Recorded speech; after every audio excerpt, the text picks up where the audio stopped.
Okay guys, meron kaming TE error na ginagawa dito guys, no. Ito ay laundry shop, no. So commercial laundry machine itong ating gagawin ngayon. TE error guys ang lumalabas, no. So ayan, nasa 30 siya, lumalabas yung TE error, no. So ibig sabihin ayan, no. Nagpa-plus siya guys ng TE error. So ibig sabihin nito guys, tumatakbo siya muna bago lumabas yung error, no. Ayan, no. Lumabas yung TE.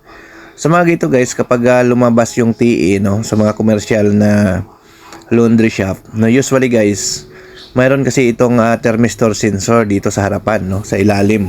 So ang kailangan lang natin dito guys, baklasin to yung front cover, no, kasi nandito yung thermistor sensor sa baba, no. So titingnan natin bakit siya nagkaroon ng error, no. Ayan. So, tinitesting natin, nagtitiit, tapos i-start natin, i-post, kagana, tapos lalabas ulit yung TE error, no? So, ibig sabihin may problema talaga siya, no? So, ang gagawin namin dito, guys, baklasin namin itong front cover, no? Para ma-access natin yung parts kung saan nagkakaroon siya ng error, no? So, yun, no? So, nandito kami, guys, sa Piece 1C San Lorenzo, no? Nag-service, no?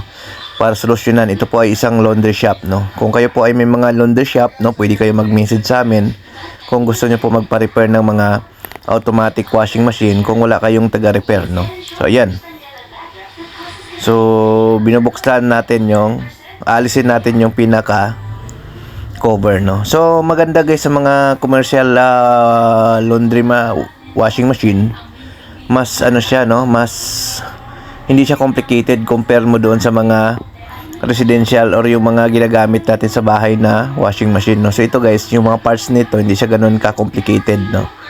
So madali siyang i-repair, no, yung mga ganitong commercial na LG laundry machine, no. So ayan, tinanggal lang muna natin to guys, yung board dito sa taas, no, para alis natin yung pinaka front panel. So ayan yung kasama natin, no. So ayun. So tayo yung videographer ngayon dito, no. So sa mga nagtatanong pala bakit hindi tayo nakikita sa video, no. So usually kasi guys, ako yung nagbibideo, yung may mga tao kasi ako guys na gumagawa, no, dito, no. So ayan. So inalis na natin. So bigyan ko lang kayo ng background guys, no. Before kasi ako lang mag-isa gumagawa niyan, no. So nung ginawa ko para medyo hindi na tayo masyadong mapagod, nagturo tayo ng mga tao. Ayan. So ito guys, yung socket dito guys, ito, itong dalawang wire na to, dito yung nakakonect, yan. Yan po yung thermistor sensor niyan, no. So yun po yung kailangan natin i-check, no.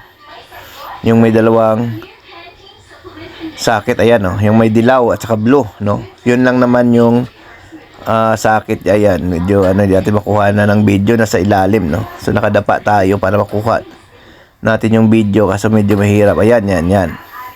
Yan, so ito na yun. So ito yun. So tinignan namin yung socket guys, medyo corroded na. So ititest lang namin guys yung yung thermistor sensor nito. May corresponding value yan guys, no. So na-test na namin yan guys. Walang problema, no, goods yung pinaka thermistor, walang naging issue. So ang naging issue lang nito guys, corroded yung socket, no. So ginilinis lang natin, then binalik na natin. So ayan, so tinesting natin, working na siya, no. So inaantay lang namin to guys na bumaba yung takbo niya, kung lalabas pa ba yung error, no. So yun lang, no, hindi na natin napakita yung pagbalik, no. So ang naging issue niya guys ay